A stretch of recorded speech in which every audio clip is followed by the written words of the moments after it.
시작하겠습니다.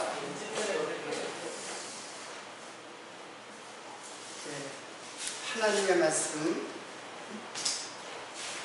창세기 1장 1절입니다.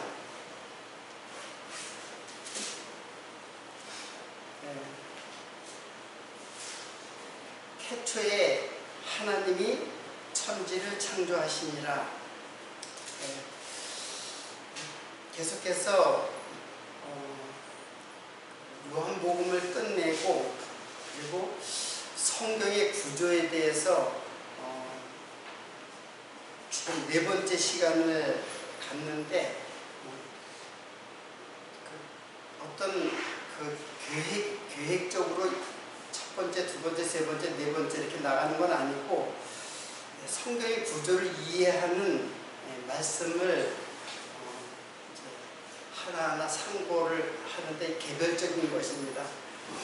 매번 했던 것들은. 그래서 오늘은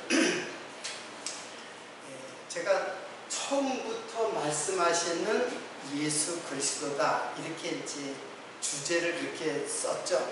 그러면 뭔가 여러분들이 처음부터 말씀하시는, 더군다나 이제 창세기 1장 1절인데 이것을 처음부터 말씀하시는 하나님이다 이렇게 해야지 이제 맞을 것 같은데, 제가 처음부터 말씀하시는 예수 그리스도라고 주제를 말씀을 했어요.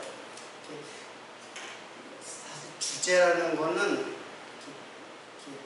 주제라는 말이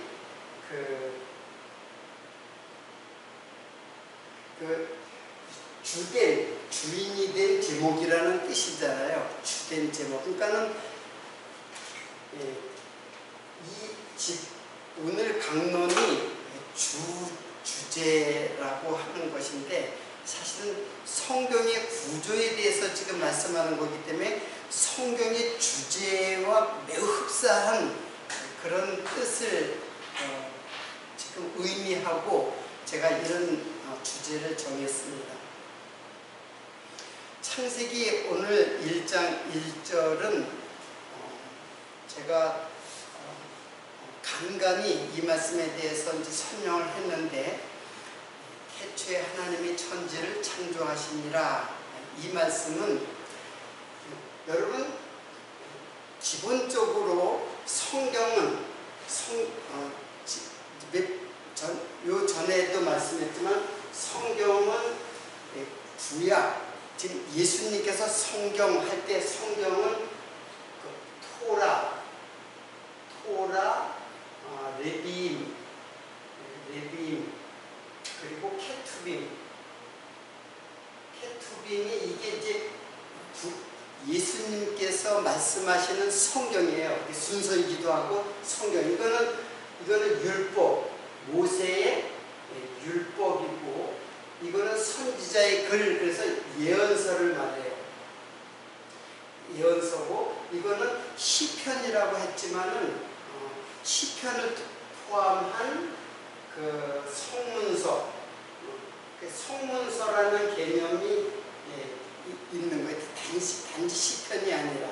이게 구약이다. 근데 이 구약이 지난 시간에도 설명했듯이 이것이 누가복음에서 말씀에 의하면 이게 다 내게 대하여 증거하는 것이로다 라고 했잖아요. 그래서 이게 다 예수 그리스도에 대한 기록, 서류다, 문서다, 그런 뜻이에요. 근데 여기에서 율법은 모세오경을 말하는 거거든요. 모세오경.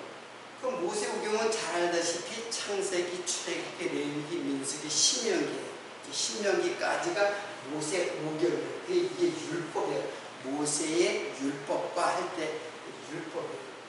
그래서 오늘은 창세기 1장, 그러니까 모세오경의 시작이 창세기잖아요. 창세기도 결국은 뭐예요?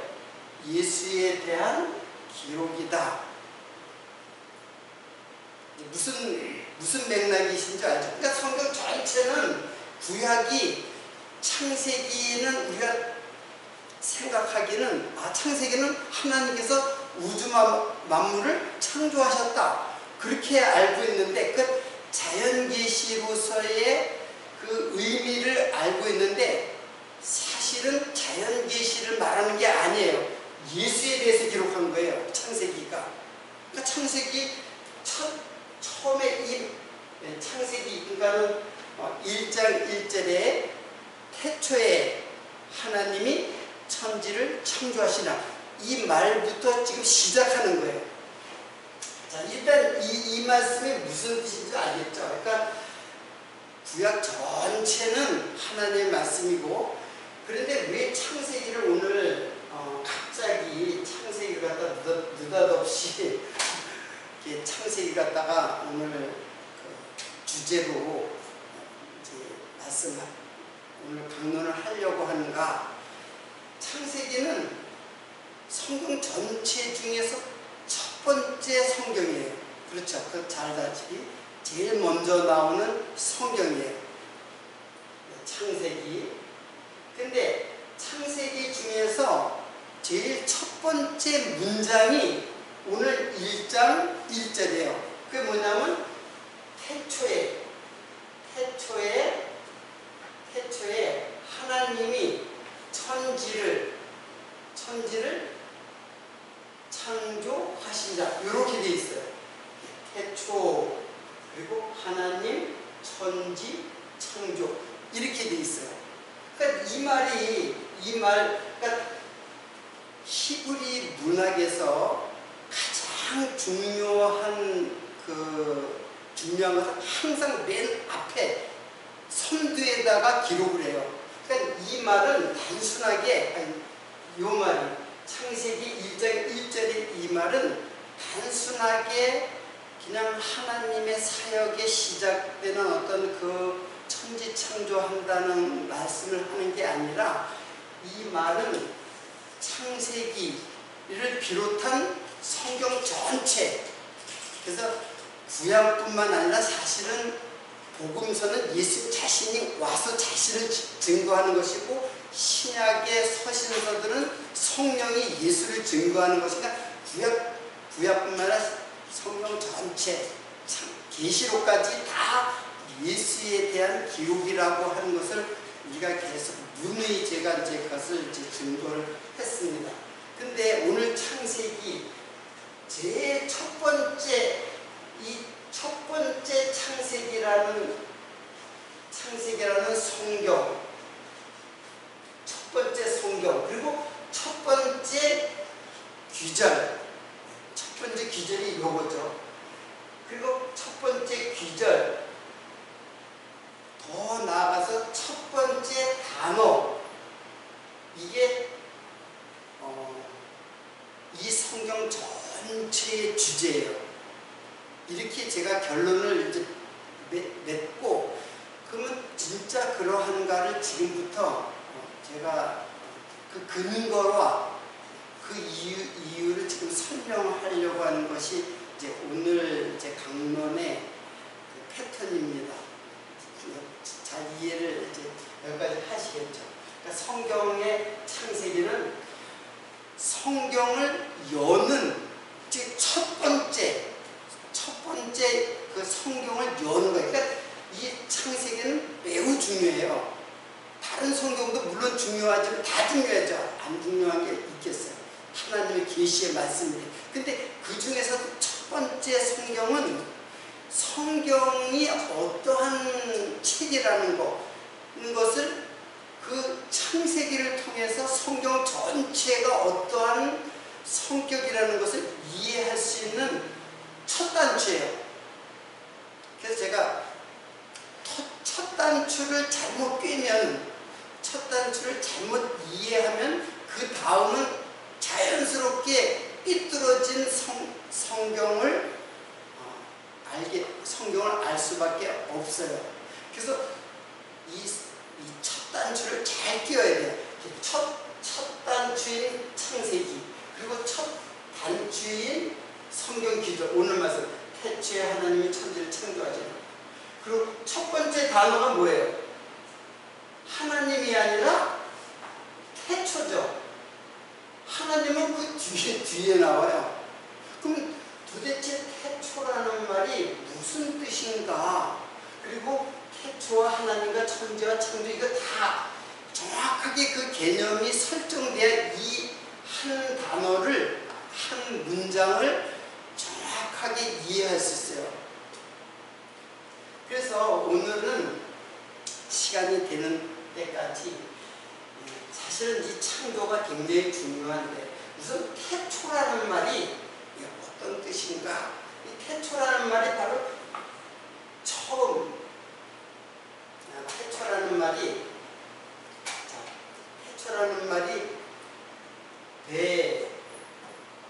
베레시트예요. 베레시트. 그리고 요한복음의, 이건 히브리 말이죠. 요한복음의 태초에 말씀이 계시니라 라고 했죠. 그때 그거는 헬라어로 기록되는데, 이거는 엔 아르케라고 해요. 그래서 요거는 베와 레시트, 요거는 엔과 아르케로 돼 있어요. 그러면 엔은 뭐냐면, 요거는 그냥 영어로 말하면 인이에요. 인, 뭐뭐 안에서, 그런 뜻이에요. 아르케는, 이거는 태초예요. 태초인데, 이거는 그 뜻은 시작,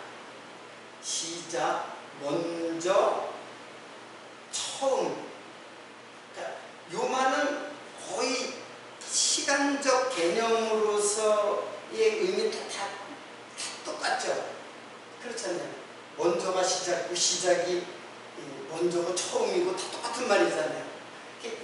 똑같은 말이에요. 근데 시간적 개념으로서 요런 뜻이 있는데, 히브리 말이나 헬라어는 그보다 더 깊은 뜻이 있어요. 그게 뭐냐면은 근본이라는 뜻이에요.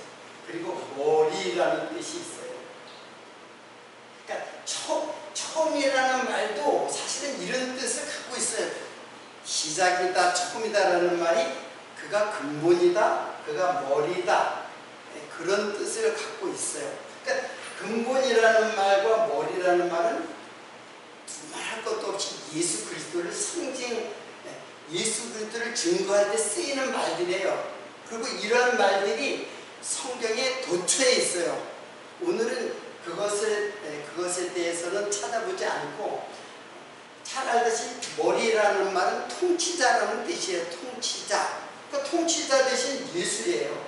그러니까 우리가 이게 그냥 이렇게만 알고 있단 말이에요. 시작이고 먼저고 처음이다. 그러니까 예수님이 내가 처음이요 나중이다, 내가 시작이요 끝이다 라고 한 말은 바로 이 말을 두고 한 말이에요.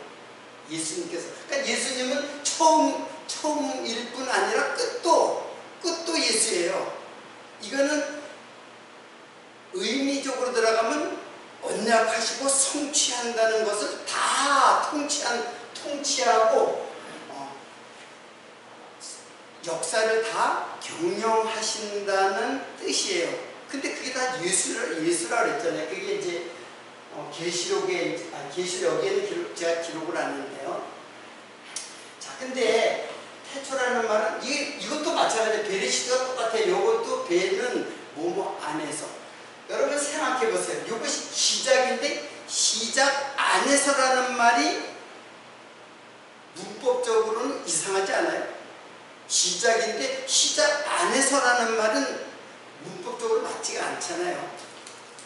지금 베레시트도 똑같아요. 베라는 말은 전치사 쓰면 인이에요. 똑같아요. 인. 그리고 레시트는 시작이에요. 근데 여기에 이런 뜻들이 있는 거예요. 여기에. 그걸 그대로 헬라 말로 번역했을 때 아르케인데 그게 똑같아요. 그러니까 이 말과 이 말은 똑같은 말이에요. 똑같은 말인데, 그러면 시작, 먼저, 그리고 그것뿐만 아니라 근본이요, 머리요. 그가 통치한다는 의미를 갖고 있는 게 레시트예요. 그러니까 단지 시간의 순서적인 먼저라든가 시작이라는 뜻이 아니라 그가 통치자라는 뜻이에요. 머리라는 뜻이에요. 그래서 이 시작이라는 말은 매우 성경에서 시작이라는 말은 매우 그 의미를 깊이 갖고 있는 말이에요.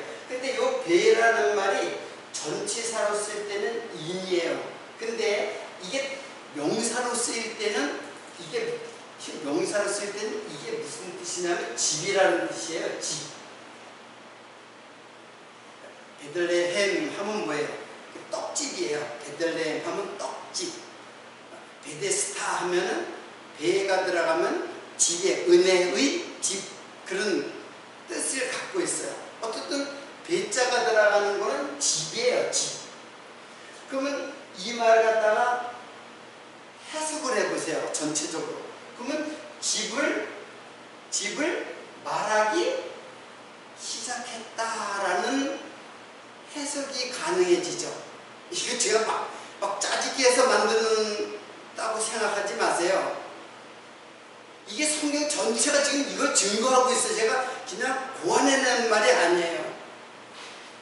하나님께서, 그러니까 이거는 그냥 원래 문법적으로는 시작 안에서, 먼저 안에서, 그런 뜻이에요. 근데 이런 부사를 갖다가, 부사를 맨 앞에다 놓을 이 문법적으로 맞지 않잖아요. 예. 문법적으로 안이라는 거는 어떤 공간이라든가 어떤 가운데라든가 그런 뜻인데, 그걸 갖다가 시작이라는 말 속에 인이라는 말이 문법적으로 맞지 않는단 말이에요. 근데 그것을 성경의 가장 맨 앞에다가 베리시트라는 말을 사용해서 태초에, 그리고 하나님은 그 뒤에 있어요. 거듭거듭 얘기하지만 이 태초는 다름 아닌 누구예요? 예수 그리스도를 말하는 거예요. 예수 그리스도가 제일 먼저 나오는 거예요. 그리고 히브리 문학에서 제일 먼저 나오는 것이 가장 중요한 단어예요. 여러분, 창세기를 히브리 말로 창세기라는 제목이, 이거는 우리말 제목이에요. 창세기라는 제목이 무엇이냐면 바로 창세기가 바로 베레시트예요. 베레시트. 이게 여러분 창세기 하면 히브리 성경으로 보면 베레시트로 나와요. 창세기 제목이. 왜? 항상 맨 앞글자를 제목으로 삼는 히브리 문학 기법 때문에 그래요. 어떻게 보면 그들의 문학 기법이라기보다는 하나님의 계시의 섭리에, 이것은 그렇게 제목을 삼는 거는. 그러니까 창세기는 이 베레시트, 이거를 70인역,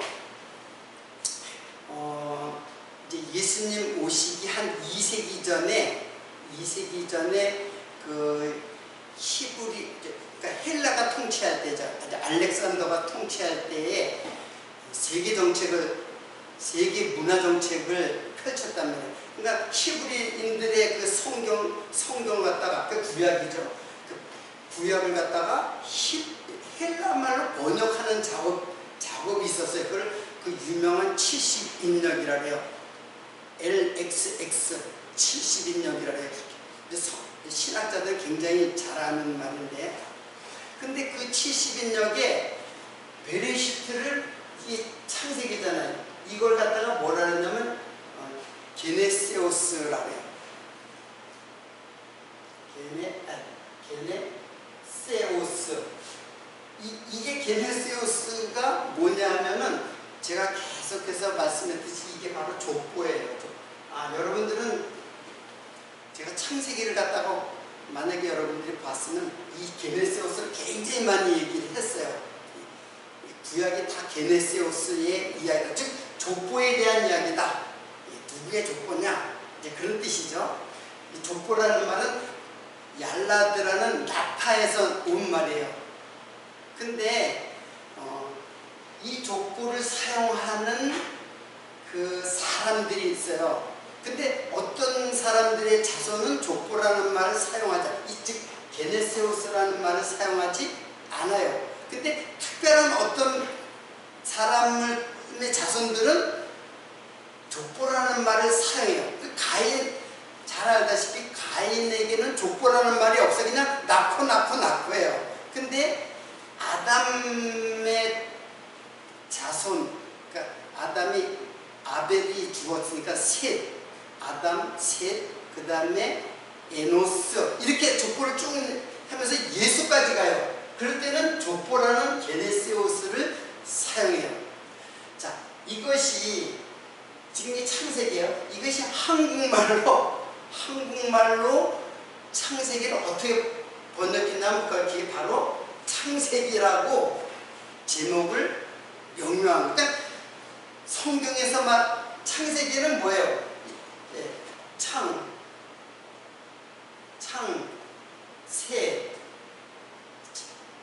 세상을 창조했다. 그런 뜻이잖아요. 창세기라는 말이.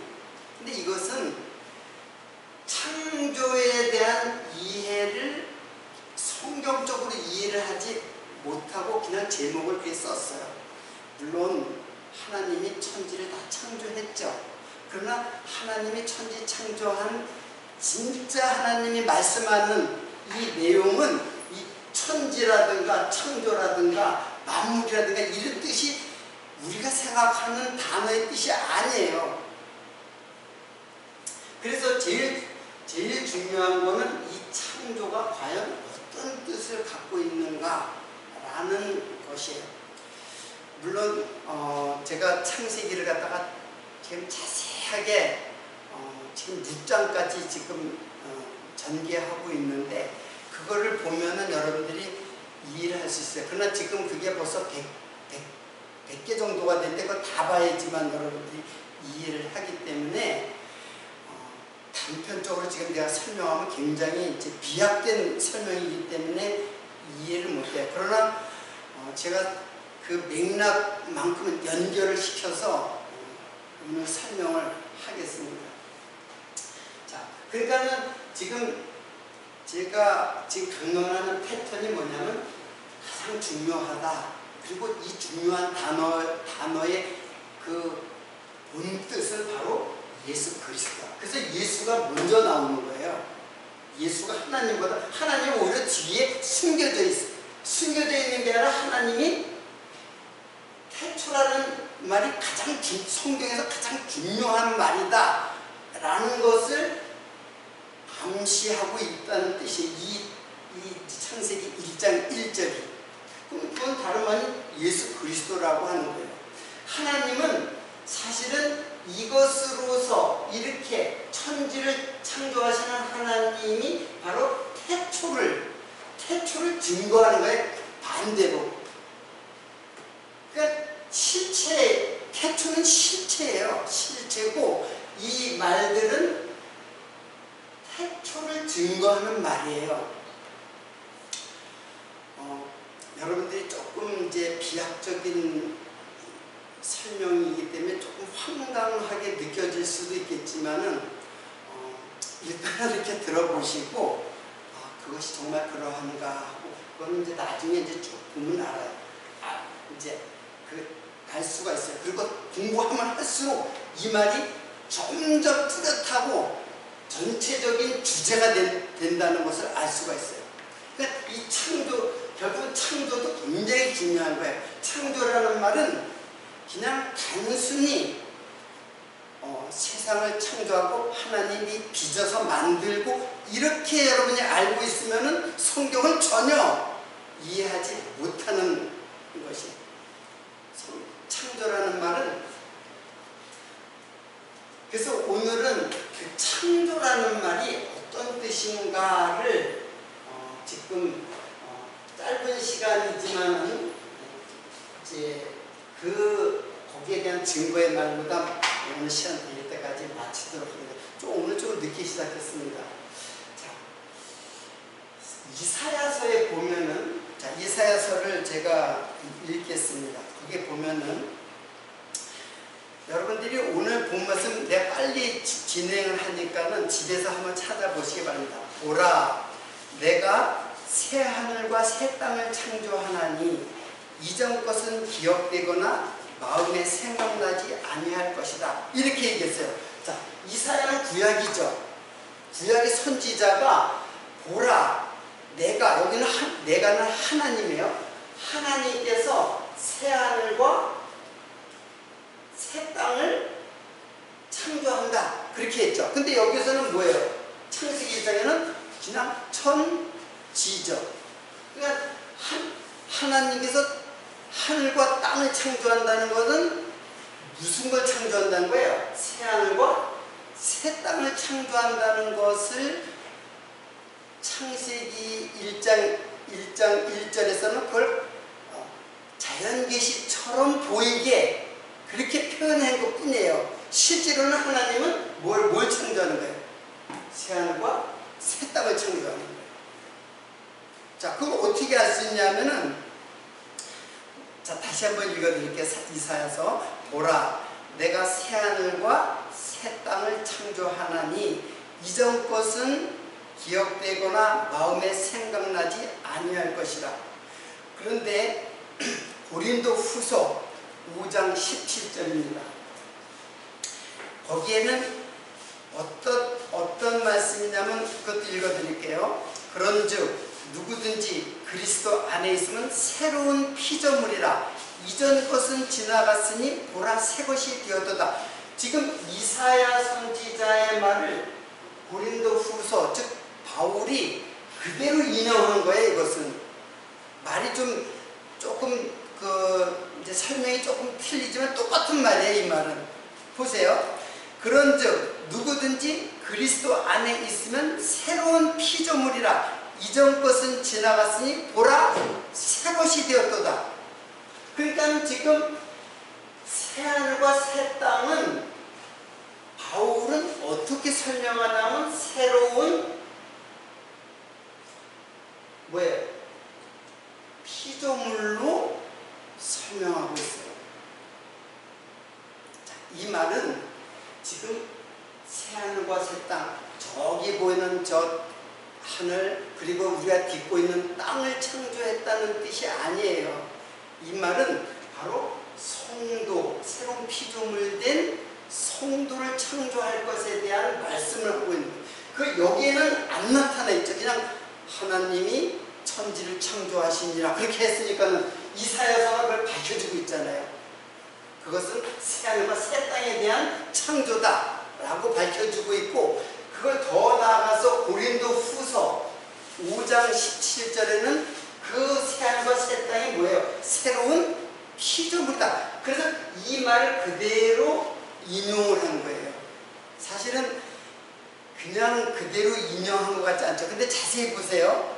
이전 것은 기억되거나 마음에 생각나지 아니할 것이라 했죠. 근데 고린도후서에는 새로운 피조물이라. 이전 것은 지나갔으니 보라 새 것이 되었도다. 그렇게 했죠. 이 말이 인용된 거예요. 자, 지금 제가 무엇을 지금 열정적으로 여러분에게 증거하는 거냐면, 이게 이거다라는 것을 증거하는 뚜렷한 두 개의 성경 구절이에요. 결국 하나님께서 천지를 창조한 것은 새하늘과 새 땅을 창조하는 것이고, 그리고 그것은 곧 새로운 피조물, 즉 우리를 창조하는 거예요. 우리를. 그러니까 우리가 새로운 피조물로 창조되는 거예요. 여기에 요 17장 18절 그대로 이제 한 절 더 보면은 거기 읽어드리겠습니다. 사실 거기 쭉 읽으면은 다 그런 말이에요. 그 읽어보면 여러분 느낌을 알 수 있어요. 너희는 나의 창조하는 것을 인하여 영원히 기뻐하며 즐거워할지라. 보라, 내가 예루살렘으로 즐거움을 창조하며 그 백성으로 기쁨을 삼고. 지금 이게 자연만물 창조 같아요? 이게 뭐예요? 이게 예루살렘으로 즐거움 채 그 백성으로 기쁨을 삼다. 이게 하나님의 백성 창조예요. 나중에 계시록에 뚜렷하게 나오잖아요. 새 예루살렘. 계시록 21장 1절로 2절. 내가 새 하늘과 새 땅을 보니 처음 하늘과 처음 땅이 없어졌고 바다도 다시 있지 않더라. 또 내가 보매 거룩한 성 새 예루살렘이 하나님께로부터 하늘에서 내려오니 그 예배한 것이 신부가 남편을 위하여 단장하는 것 같더라. 자, 정리해서 여러분에게 설명을 해드리겠습니다. 결국 구약의 새 예루살렘은 그래서 새자가 들어가는 거예요. 새 예루살렘. 새 예루살렘이 뭐라서요? 신랑을 위해서 단장한 신부라 그랬잖아요. 이게 하늘에서 내려오는 신부가 바로 새 예루살렘이에요. 그러니까 구약의 예루살렘은 다 이 새 것으로 다, 그래서 이전 것은 지나갔으니 그건 기억되지 않는다라고 하잖아요. 그게 바로 처음 하늘과 처음 땅이에요. 자, 여러분 잘 알다시피 새 하늘과 새 땅이 뭐예요? 신천지잖아요. 그렇죠? 그러니까는 이거는 처음 하늘 그리고 처음 땅. 근데 이걸 갖다가 뭐예요? 새 하늘, 새 땅 이렇게 표현했어요. 그리고 새 피조물 계속 새자가 나와요. 그러면 새자라는 말이 도대체 무슨 뜻인가 그걸 한번 찾아봤는데, 새라는 말은 이제 카이노스라고 그래요. 그 이제 헬라 말로는 카이노스라고 그래요. 히브리어로 카다시인데, 카이노스는 어떤 뜻이냐면 새로운, 써보지 않은, 전에 없던 그런 뜻이에요. 그리고 옛것, 낡은 것에 반대. 그렇지. 옛것, 낡은 것에 반대. 자, 그래서 예수님께서 그래서 옛것과 새것에 대한 뭐 옷도 그랬죠. 낡은 것과 새 옷. 그런 설명들이 이 말씀을 이해하는데 필요한, 이 말씀을 이해해야만 그 예수님의 말들을 잘 이해하고 해석할 수 있어요. 그러니까 한마디로 말해서 처음 것과 새 것이 있는 거죠. 그렇잖아요. 처음 것과 새 것이. 그럼 처음 것이 뭐냐? 처음 것은 뭐고 새 것은 무엇인가? 이것은 옛사람이에요. 옛사람. 이거는 새사람. 새로 피조된 새사람을 말. 이거는 육이고 이것은 영의 몸으로 된 새사람을 말하는 거예요. 그래서 창세기에 태초에 하나님이 천지를 창조하신 날을 갖다가 이제 신학자들이 어떻게 보냐면 이거를 보통 자연계시와 특별계시라는 말을 사용해요. 자연계시와 특별계시라는 말을 사용하는데 그들이 어떻게 사용하냐면 자연계시는 저 하늘과 우리 눈에 보이는 삼라만상 있죠. 거기에 산도 있고 시내도 있고 바다도 있고 거기에 사는 짐승도 있고 식물도 있죠. 그것을 자연계시라고 생각해요. 그리고 특별계시는 이건 성경이에요. 특별계시는 성경이에요. 그래서 자연계시로는 하나님을 알 수 없다. 이게 이제 신학자들의 견해예요. 그래서 하나님께서 자연계시와 특별계시를 내려주셨는데 이 자연으로는 그렇잖아요. 저 바닷가 파도 치는 것, 나무가 바람에 불어서 그걸 보고 하나님을 알 수 있는 사람은 아무도 없죠. 자연계시로는. 그렇게 설명하는 거예요. 그래서 성경을 봐야지 결국 특별계시는 누구냐면 바로 예수 그리스도거든요. 예수 그리스도를 알게 된 특별계시예요. 근데 자연계시로는 알 수 없다라는 게 자연계시와 특별계시를 구분해서 설명하는 그 논리예요. 그런데 성경은 그런 것이 아니라 자연계시로 이 자연도 마찬가지예요. 우리도 자연의 일부예요. 이 자연을 자연으로 보는 게 아니라 이거를 특별한 계시로 이걸 이해하는 거예요. 그러니까 자연계시와 특별계시가 따로 있는 게 아니라 하나님께서 계시를 하셨는데 자연계시로 보면은 하나님을 어떻게 해요? 모르는 것이고, 특별계시, 즉 예수로 보아야 하나님을 볼 수 있다는 것이에요.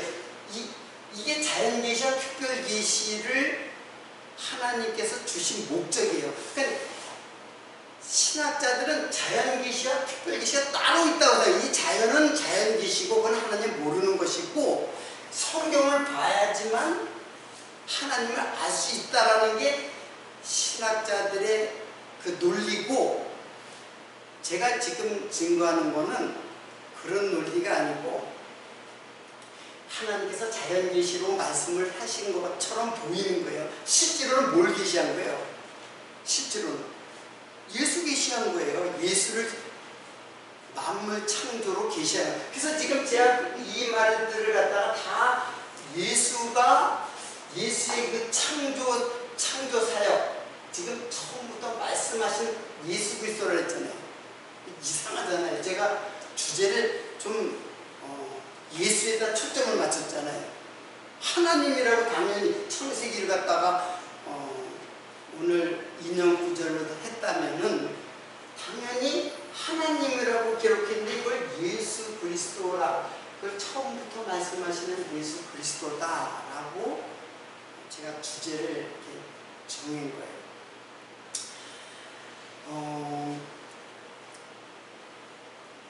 여러분, 이거 제가 오늘 이걸 찾지 않고 아까 조금 일찍 와서 이걸 한번 찾아본 말씀인데, 요거 하나만 설명하면 오늘 설명이 끝날 거예요. 오늘 굉장히 타이틀적으로 설명이기 때문에 굉장히 크게 설명을 했어요. 그러나 잘 이해를 하면 이 말이 어떤 뜻인지 이해할 수 있을 거예요. 자, 요한복음 8장 56절에 이런 말씀이 있어요. 너희 조상 아브라함은 나의 때 볼 것을 즐거워하다가 보고 기뻐하였느니라, 이런 말을 했어요. 그랬더니 유대인들은 아브라함을 자기의 조상이라고, 그리고 그 조상으로 자기를 아브라함의 자손이라고 하는 게 바로 하나님의 백성이라고 하는 확고한 믿음을 갖고 있다고. 근데 예수님께서 뭐라냐면 너희 조상 아브라함은 나의 때 볼 것을 보고 즐거워하다가 보고 기뻐하였느니라 그랬어요. 그러니까는 그 아브라함이 본 거는 도대체 뭐예요? 예수님께서 아브라함이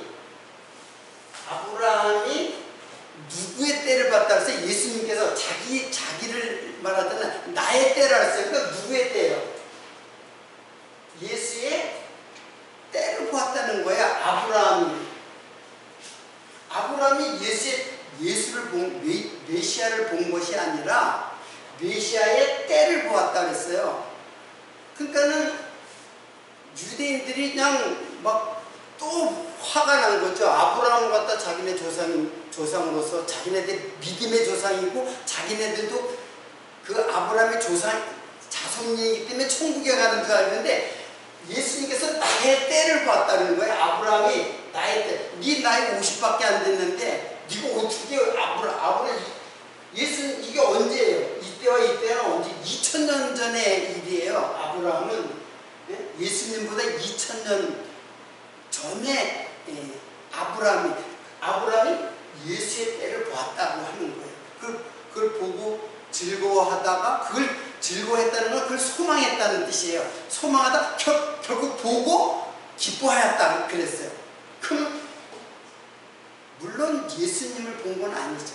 역사적으로 보면 예수님은 2000년 전에 오신 분이니까 예수님을 본 게 아니라 예수님 즉 메시아의 때를 보았다는 거예요. 그런데 이 때라는 말이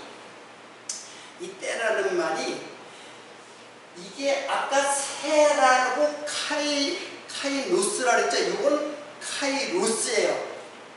때가 카이로스예요. 이거는 아주 굉장히 특별한 뜻을 갖고 있는데, 자, 카이로스라는 말은 내가 어디다 적어놨나? 이게 한마디로 이게 정한 때, 어떤 특별한 때예요. 그리고 예수님께서 사용하는 말이에요. 카이로스는 그러니까 일반적인 시간을 말하는 게 아니라 이거는 예수님께서 결론적으로 말하면 예수님이 죽으실 때예요. 예수님의 죽으심을 말할 때예요. 그래서 나의 때가 아직 이르지 않았다 그런 말을 했잖아요. 예수님께서.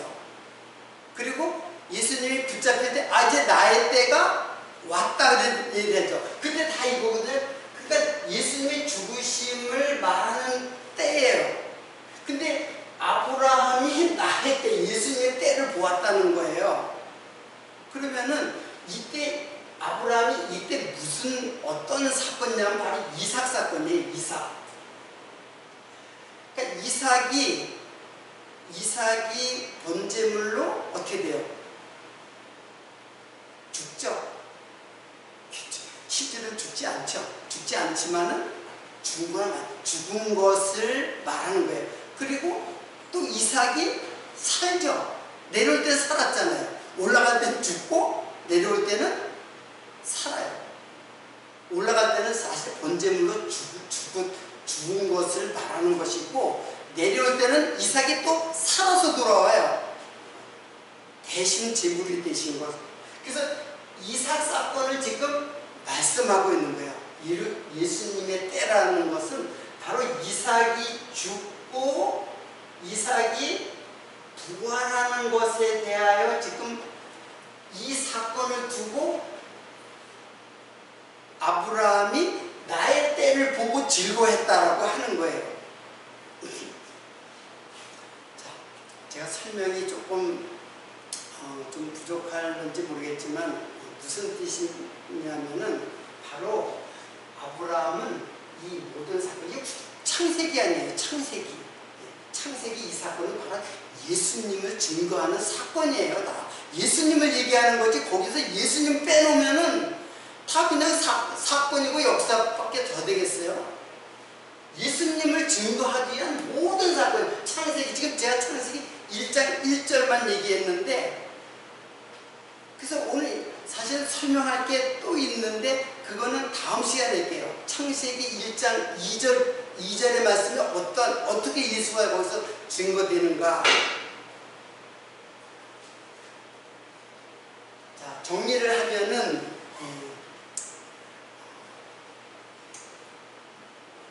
모든 것을 마칠 텐데, 결국 새하늘과 새 땅의 창조는 이미 이사야가 예언을 했고, 그리고 이것을 계시록에 요한이 증거를 하고, 그리고 이거는 하나의 사건이지만 예를 들어서 제가 설명했던 것입니다. 그리고 이것뿐만 아니라 많은 성경들이 또 그렇게 설명하고 있어요.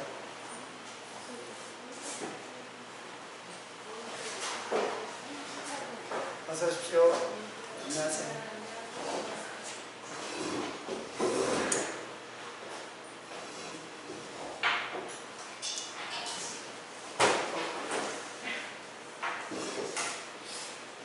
그래서 하나님의 천지 창조는 자연 계시가 아니라 바로 특별 계시의 말씀이에요.